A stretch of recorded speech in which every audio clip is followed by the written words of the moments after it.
Welcome. In this video I will show you how to control music using your Apple Watch Ultra 3. First of all, open the apps list by pressing the digital crown once. Then, on the apps list, scroll down to Now Playing app. Once you find it, open it. And now you can play or pause the media by pressing this icon at the bottom in the middle.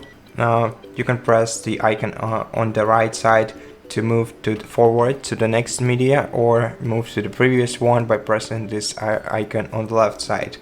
And that's how you control music. Thank you for watching this video.